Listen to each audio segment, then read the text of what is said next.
ఈరోజు చిట్టి భోజనంలో నేను మా చెల్లెలు చెప్పిన టమాటా రైస్ చేసి చూపించబోతున్నానండి.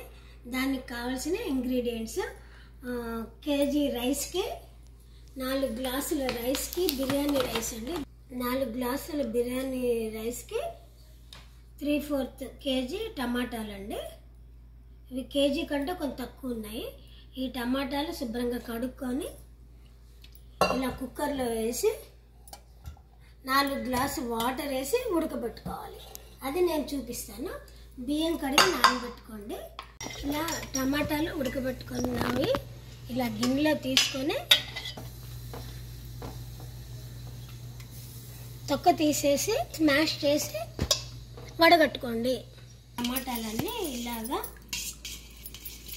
కదిపి మెదిపి మెత్తగా పిప్పి అంతా పోయే వరకు వడగట్టుకోండి. తీసేసి వాటర్ మాత్రమే ఉంచుకోండి. టమాటా జ్యూస్ అన్నమాట అది. ఇప్పుడు ముందుగా కుక్కర్ పెట్టుకొని స్పూను నెయ్యి, 1 గరిటె ఆయిల్ కాగనియండి. బిర్యానీ ఆకు, 1/2 స్పూన్ మిరియాలు, 1/2 స్పూన్ జీలకర్ర, పచ్చిమిరపకాయలు, కరివేపాకు, జీడిపప్పులు, అల్లం వెల్లిపాయ పేస్ట్, కొత్తిమీర, పుదీనా,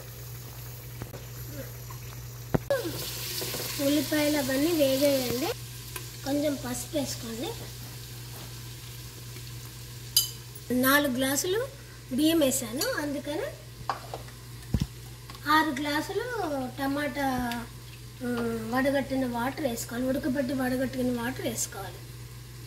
1 2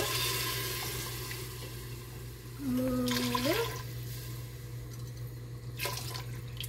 4 5 6. ఇప్పుడు సరిపడా ఉప్పు, 2 స్పూన్లు ఉప్పు వేసుకోండి. అసలు మరిగాక బియ్యం వేస్తాను. నీళ్ళు మరిగాయండి. ఇప్పుడు బిర్యానీ రైస్ వేసుకోండి.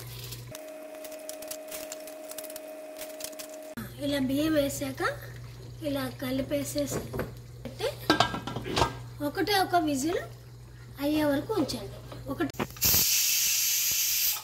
ఇలా 1 విజిల్ వచ్చేసిందండి, ఇంకా ఆఫ్ చేసేయండి. ఇలా అయిపోయింది. ఒక విజిల్ పెట్టండి, అయితే ముద్దగా అయిపోతుంది అన్నము. ఇదిగోండి టమాటా రైస్ అంత పొడిపొడిలాడుతూ ఈజీగా తొందరగా చేసుకోగలుగుతామండి. దీన్ని చాలా సింపుల్ అండి. ఇది కొన్ని నచ్చితే కనుక లైక్ చేయండి, షేర్ చేయండి, కామెంట్ చేయండి, సబ్స్క్రైబ్ చేయండి. Thank you.